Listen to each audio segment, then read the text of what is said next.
Nah, sekarang kita membedah lagunya Leto. Lagu apa kira-kira tadi? Sandaran Hati. Sandaran Hati.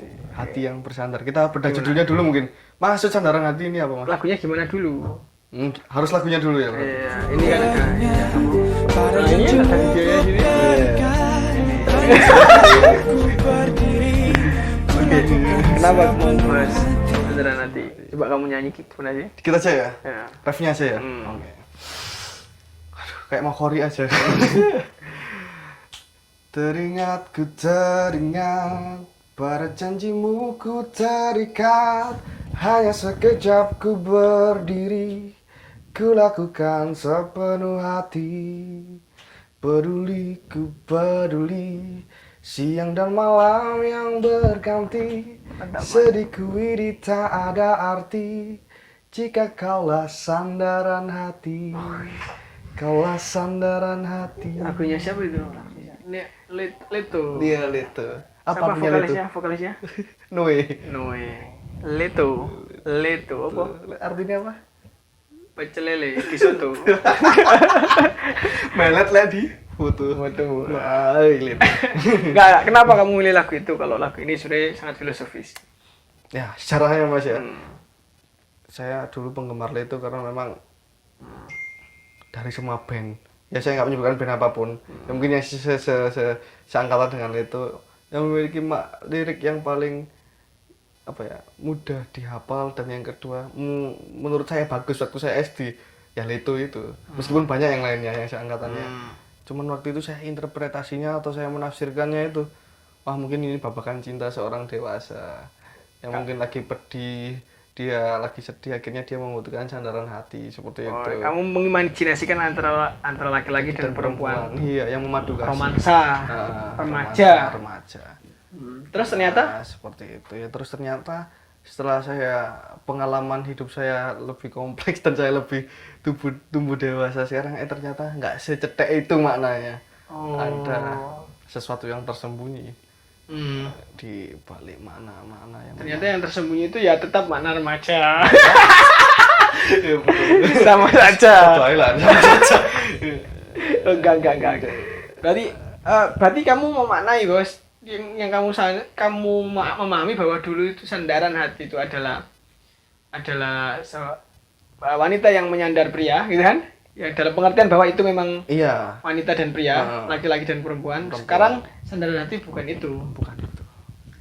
Apa sandaran hati yang dimaksud lagu Leto menurut kamu? Menurut saya, yang pasti menurut Leto tidak begitu kan? Ya, terserah Leto itu ya. Karena kita kan bebas, sekarang kita bebas memaknai. Menurut kamu gimana? Iya, mungkin lagu ini kalau dimaknai secara pengalaman spiritual, ya ini lagu yang paling spiritual daripada lagu spiritual seangkatannya. Ya, sandaran hati dulu apa ya, itu maknanya? Sandaran hati itu menurut saya lagu spiritual, menurut saya bukan lagu romansa ternyata. Judulnya sandaran hati kira-kira apa maknanya? Sandaran hati bagaimana, sandaran di mana hati kita yang seharusnya bergantung atau bersandar di atas semua kepedihan atau kesedihan yang ada di prolog liriknya, yaitu mungkin tempat membuat hati itu sendiri. Sandaran hati itu sesuatu yang menjadi tambatan hati. Iya, tambatan hati.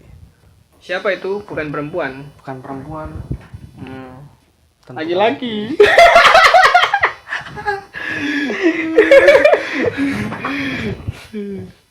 Oke, sandaran hati. Apa bahasa yang paling keren untuk kata lain dari sandaran hati di lagu itu? Apa ya sandaran hati? Ya,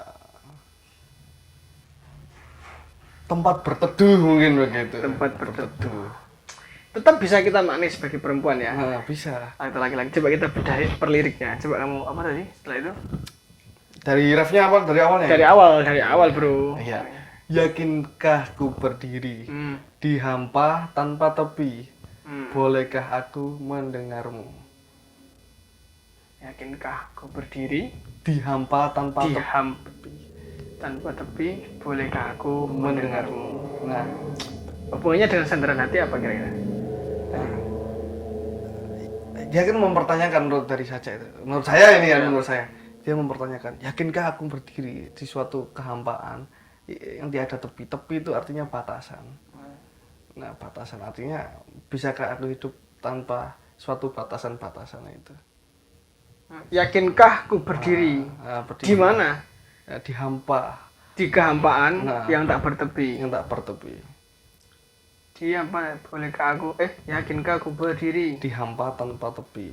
Nah, terus? Bolehkah aku mendengarmu? Mendengarmu. Munya itu sandaran hati ya? Iya, munya itu untuk coba sapa wonge. Sapa wonge. Sapa wonge sih. Man sapane wong. Sapane wong. Yakinkah ku berdiri Di hampa tanpa tepi? Mengimajinasikan hampa tanpa tepi itu apa sebenarnya? Satu kekosongan mungkin itu, Mas. Kekosongan apa ya? Sesuatu yang tidak terarah mungkin seperti itu. Sesuatu yang membuat kita kesepian gitu. Nah, ya? kesepian. Jadi, yakinkah ku berdiri? Berarti posisi kita itu sedang hidup di suatu tempat. Dan kita merasa yakin nggak hidup di sini. Nah, itu mempertanyakan. Di mana tempatnya itu adalah kehampaan yang tidak bertepi. Tidak bertepi. Itu imajinasinya apa ini? Surga atau neraka atau apa ini? Atau hubungan yang apa gitu? Atau dunia ini sebenarnya? Ya, bisa diartikan dunia ini juga bisa. Jadi kalau kamu sendiri artinya gimana? Hampa tanpa tepi saya lebih ke apa namanya, seseorang yang memang tidak memiliki batasan, dia apa ya, hidupnya hampa karena dia berlewat batas seperti itu. Jadi akhirnya dia tidak terarah sehingga dia membutuhkan tepi gitu. Akhirnya dia, bolehkah aku mendengarmu? Jadi dia butuh sesuatu yang harus dia dengarkan. Sandaran hatinya. Sandaran hatinya itu. Jadi lebih ke ketidakberaturan sehingga dia itu butuh tepi. Seperti itu. Kalau Anda menafsirkan suatu kesepian, mungkin juga bisa. Kesepian ya. Ya, keraguan ya. Yakinkah? Berarti kan tidak yakin dia sebenarnya. Dia berarti situasi penulis ini ya, penulis lagu ini harusnya ya. Iya. Ada pada situasi yang diliputi keraguan yang sangat luar biasa. Benar. Makanya dia mempertanyakan, yakinkah berdiri? Kita sudah berdiri nih, tapi yakin nggak kita berdiri ini kan? Ya, itu kan. Yeah. Yakinkah aku berdiri di hampa tanpa tepi pada situasi yang tidak pasti ini? Iya. Yakinkah? Ini kan nggak pasti. Kita lagi hubungan, yakin nggak aku mempertahankan hubungan kita? Hubungan kita nggak pasti ya. Ya? Tanpa ada ikatan yang pasti. Mau dibawa kemana gitu. Tapi ini tak bertepi, hubungan kan bertepi yang diakhiri dengan kematian. Wah, filosofis ini ya. Hubungan laki-laki dan perempuan maksudnya. Yang hubungannya tak bertepi, di hampa tanpa tepi, mungkin saya kira kehidupan di dunia. Itu kehampaan yang tak bertepi. Wah, saya kira kok begitu ya. Nah, bolehkah aku mendengarmu? Satu-satunya penyelamat kita di dunia adalah sandaran hati kita, yang abadi. Seperti itu. Benar. Soalnya ada yang bilang, Sokrates atau siapa ya? Orang yang paling beruntung adalah orang yang tidak pernah dilahirkan. Ini dalam perspektif filosofis ya. Jangan akhirnya kamu bunuh diri. Ngerti realitasnya, bapakku tiba ini akhirnya. Ternyata bapakku bukan Jokowi, bukan Gusmus.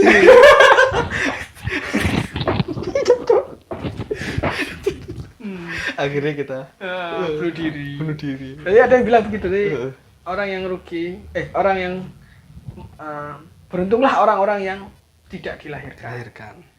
Atau dia yang dilahirkan tapi mati muda. Jadi seorang filsuf dulu memandang bahwa kehidupan ini penderitaan, seperti Buddha. Kita mengalami apa sih ini? Reinkarnasi bukan seperti itu. Enggak, yang hidup ini kan kita mengalami penderitaan. Untuk mencapai nirwana. Itu Buddha. Saya kira lirik lagunya ini sangat filosofis. Iya benar sih. Ayo coba kamu. Itu saya artikan seperti itu tadi, bahwa tanpa tepi itu mungkin ya tadi saya itu sebutkan adalah batasan yang membuat kita ini tidak sembarangan untuk bergerak, tidak. Dan bolehkah aku mendengarmu? Dia butuh suatu suatu mendengarmu, artinya sesuatu yang disampaikan dari sandaran hati kita, seperti itu. Bisa mengingatkan kita. Bisa jadi dari hati kita juga. Bisa jadi dari hati kita. Yakinkah aku berdiri? Iya, ternyata menarik. Dihampa tanpa tepi. Yang nggak pasti ini ya. Bolehkah aku mendengarmu supaya saya mendapatkan kepastian dalam situasi yang hampa ini. Yang hampa ini. Dalam COVID yang tidak menentu ini. Dan kita menyalakan sains. Ya. Ya. Yakinkah aku mendengarmu, wahai sandaran hatiku? Bolehkah aku mendengarmu? Bolehkah? Berarti kata bolehkah ini kan harus, ini menarik ini kata bolehkah ini. Jadi perspektif kenyamanan kita, bukan kita yang menentukan, tapi dia yang mendatangi kita. Bolehkah? Bolehkah? Seperti seorang pengemis. Bolehkah? Wujud ketawaduan ya, wujud kerendahan hati. Kerendahan hati. Lalu itu membuat kita merendahkan jiwa kita di hadapan sandaran hati kita. Mendengarmu, memohon. Bolehkah lo dipilih? Bolehkah? Yakinkah aku berdiri di hampa tanpa tepi? Bolehkah aku? Bukan gini kan? Yakinkah aku berdiri di hampa tanpa tepi? Aku mau mendengarmu ini. Beda maknanya. Beda maknanya. Bolehkah aku? Bukan gini. Di hampa tanpa tepi, berikan aku. Enggak kayak gitu kan. Bolehkah aku? Bolehkah? Itu kalau di bahasa Jawa pakai kromo inggil. Pakai kromo inggil bener.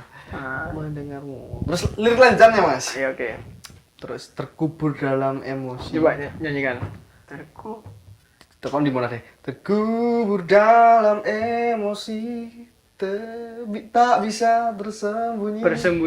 Aku dan nafasku merindukanmu.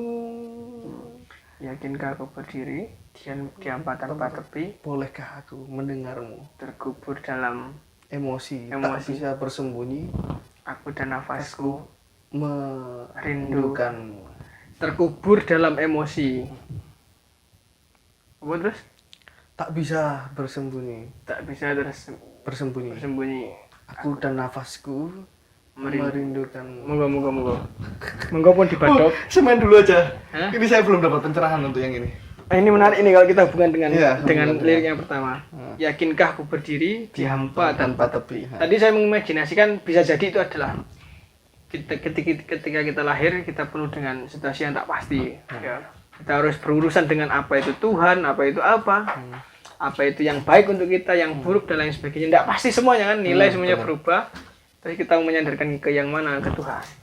Misalnya, ayo datanglah. Nah, semua yang kita peroleh itu selalu dari kesimpulan ego kita. Benar. Kita mau memilih apa, semua itu dari ego kita. Makanan, jenis bahkan agama itu kadang juga menggunakan emosi kita. Kita seringkali terkubur dalam emosi. Ya. Dan kita tidak bisa tersembunyi dari emosi, menyembunyikan emosi kita kan. Kita tampilkan itu dengan kearogansian. Kita terjebak dalam labirin emosi. Labirin emosi benar. Tak bisa bersembunyi. Nah, kalau kita meninggalkan ego itu, kita akan jatuh ke ego yang lainnya. Jadi tetap dari lubang tutup lubang. Iya, tetap berdosa ya. Iya. Apa yang menurut kita baik ya? Banyak kan stand up komedian yang menurut dia baik, akhirnya dia harus membuat klarifikasi. Oh, maksud saya begini loh. Maksud saya begini, saya nggak begitu. Nah, padahal ya itu maksudnya. Ya itu. Ketidakmaksudan menjadi kemaksudan ya. Karena baik dan buruk itu kan akhirnya menjadi perdebatan yang tidak selesai. Benar. Nah, karena semuanya itu ego. Klarifikasi kan salah satu bentuk ego kan. Benar. Supaya dia terlihat suci. Nah, padahal kita kotor. Kalian semua kotor adalah bagian dari diri kita yang tidak mau diakui. Serpihan sampah tubuh kita. Nah, karena kita kotor, karena kita terkubur dalam emosi dan tak bisa bersembunyi, lalu yang kita harapkan itu apa? Kesucian. Aku dan nafasmu merindukanmu. Siapa? Sandaran hati tadi ya? Sandaran hati. Kenapa pakai nafasku, Mas? Aku dan nafasku. Nah, aku ini kan perwakilan jiwa kita. Nafas ini kan perwakilan apa yang dititipkan pada kita. Bisa tubuh, bisa mata, bisa indera. Nafas ya? Nafas, ya. Nafsu kita. Mata kamu lihat, kamu buat lihat apa? Kamu bokep misal. Astagfirullah. Matamu merindukan apa? Merindukan bokep. Ya itu. Itulah. Kamu pernah mendengar apa? Mendengar Quran kah? Mendengar apakah? Oh. Aku dan nafasku merindukan. Tidak bisa dipisahkan kan? Berarti aku harus senantiasa bekerja sama dengan nafasku untuk memahami. Terus yang ketiga ya apa Mas Anji sih? Terkepurku di sini, teraniaya sepi. Dan ku tahu pasti Kau menemani. Melanjutkan ya. memfollow up dari Mas Irfan tadi. Ketika kita sudah terkubur dalam emosi, kita sudah merasa penyesalan tadi kan. Terpuruk dulu, aku merasa terpuruk. Terpurukku di sini, teraniaya sepi. Aku terus dan ku tahu pasti kau menemani. Nah ini gejolak imannya sudah mulai apa namanya? Mulai ada ya. Terpurukku di sini. Terpuruk suatu perasaan kita telah hancur lebur. Kita sudah sudah dikalahkan oleh ego kita. Yang terkubur dalam emosi tadi sudah merasa kita kalah, sudah terkubur gitu kan oleh emosi apa yang kita buat sendiri, teraniaya sepi, keputusan tanpa pertimbangan, kehendak bebas yang tidak beraturan, terus sulit untuk memutuskan sesuatu juga.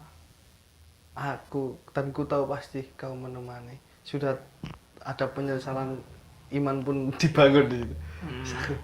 Aku tahu pasti kamu pasti menemani. Siapa yang menemani? Pasti sandaran hati. Dan ku tahu pasti kau menemani. Akhir-akhir ini kan banyak orang yang mengatakan jadilah dirimu sendiri, jadilah apa itu malah mengarah kepada sesuatu yang bebas dan gak ngurus pendapat orang lain atau ingin mengaktualisasikan seluruh egonya sebenarnya. Jadi individualisme. Jadi individualisme sebenarnya. Dia semakin independen semakin individualis. Rasa luhur dalam dirinya sebenarnya tidak terasa. Dia hanya ingin mengikuti hawa nafsunya, kosmetik apa, terkubur dalam emosi akhirnya ya. Emosinya sendiri. Apakah ini bukan wilayah benar dan salah kan? Dan ini menurut lagu ini itu sangat menggelisahkan. Karena sesuatu yang begitu kan tidak memberi kepuasan yang hakiki. Akhirnya malah membuat dia terpuruk gitu. Terpuruk. Dan orang yang brutalnya orang yang mengikuti nafsunya sendiri, dia pasti ketika sedih dia ya Tuhan, God apa. Ada yang dia sebut yang bukan kosmetiknya ya, yang bukan bajunya, yang bukan nafsunya tadi. Tapi Tuhan. Sesuatu yang dia rindukan. Tuhan. Yang kayak film apa Mas? Yang disuruh jadi Tuhan sehari. Bruce Almighty. Bruce Almighty ya? Iya. Jadi Tuhan sehari ya? Itu referensi bagus itu. Referensi bagus itu teman-teman. Bruce Almighty. Jadi Tuhan sehari. Itu udah 3 lirik aja. Sangat luar biasa. Terus langsung dibaca ke semuanya coba. Terlalu panjang ini sudah. Ayo. Terus itu langsung ke ref ya. Teringat pada janjimu ku terikat. Hanya sekejap ku berdiri, ku lakukan sepenuh hati. Peduli, siang dan malam yang berganti. Sedihku ini tak ada arti jika kaulah sandaran hati. Seperti itu. Setelah dia itu apa? Merana dalam kesepian ya. Terus setelah dia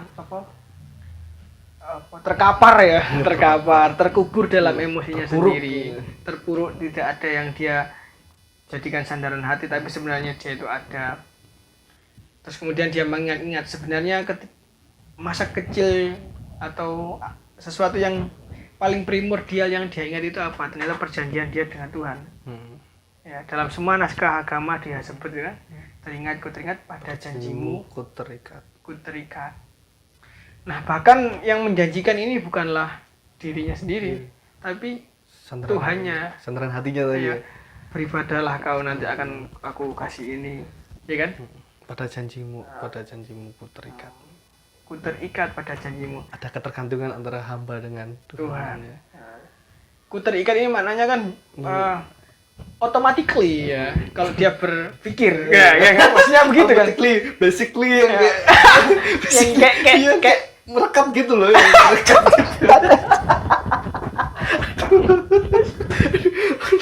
Basically yang kayak rekat gitu. Yang at least gitu lah. Kita niru podcast yang Jakarta gitu. Jadi terikat ya. Automatically dia terikat. Pada janjimu ku terikat. Hanya sekejap ku berdiri, ku lakukan sepenuh hati. Ya tadi kak, soalnya karena memang kita lebih umur kita memang tidak ada sepersekian persen dari usia dunia ini kan. Iya, benar. Tapi satu-satunya yang menemani kita adalah sandaran hati kita. Gitu. Yang termanifest melalui orang tua kita, saudara kita, pacar kita, lingkungan kita. Maka kita lakukan semaksimal mungkin untuk mereka, teman-teman kita. Jadi kita menjadi manusia paling manis ya. Sudah diikat janji oleh sang sandaran hati. Iya, nanti kalau kita mau mengasihi semuanya, kita dikasih ada janjimu keterikat, hanya sekejap ku berdiri, ku lakukan sepenuh hati. Kekusyuan ya. Sepenuh hati. Penghayatan memberi bagai ke sang surya yang menyinari. Sang surya telah bersinar. Peduli siang malam. Yang berganti, sedihku ini tak ada arti. Ku lakukan itu setiap siang dan malam. Apapun itu keringat, aku peras ya. Sekering mungkin. Sedihku ini tak ada arti. Kalau kau yang menanti. Sayang. Basically yang kayak gombal-gombal gitu. Itu penyerahan maksimal. Karena orang kadang memaknai sandaran hati itu menakutkan. Membawa pentungan. Ditakuti. Tapi benar memang harus ditakuti, tapi juga harus dicintai. Maknanya juga bisa beda ini Mas Bakbian Revi. Mas Noi sendiri pernah ceramah. Gimana? Orang yang baru menikah itu terikat dua, terikat surat dengan urat. Ku teringat pada janjimu, ku terikat. Bagi orang yang baru nikah, dia terikat oleh surat gitu kan. Terus hanya sekejap ku berdiri, ku lakukannya, ini uratnya Mas. Oh iya. Hanya sekejap ku berdiri, ku lakukan seperti kurang ajar. Aku tuh aja supaya cocok ya. Dan menghasilkan peradaban. Itu juga. Dan malam yang berganti, aku sedih, capek Mas. Tapi sedihku ini nggak ada arti. Nggak turu nggak apa-apa. Jika kamu yang kusayangi yang menantiku di sana. Iya. Jika kamulah objek siang malamku. untuk membersihkan kamar mandi dengan sabun-sabun yang berbusa. Apa sih? Konse. Ini masih satu bait aja udah banyak maknanya. Kebanyakan quotes nanti, kebanyakan update. Udah itu aja ya. Itu aja. Mohon maaf Pak Leto, Mas Noe Sabrang MBB. Ya, kita membahasnya cuma segini dan memang saya yakin maknanya tidak bisa mewakili tafsir kalian. Malah mungkin lebih bagus ya. Mungkin mana tafsir kita. Mungkin lebih bagus kita maknai yang banyak. Berarti musik sampean bagus loh, Mas. Iya. Atau makna kita istighfar. Imad Hama Gandhi loh. Coba. Istighfar dulu, Astagfirullahaladzim. Oke, terima kasih. Ya, bye. Assalamualaikum warahmatullahi wabarakatuh. Ingatku teringat pada janjimu ku terikat. Hanya sekejap ku berdiri, ku lakukan sepenuh hati.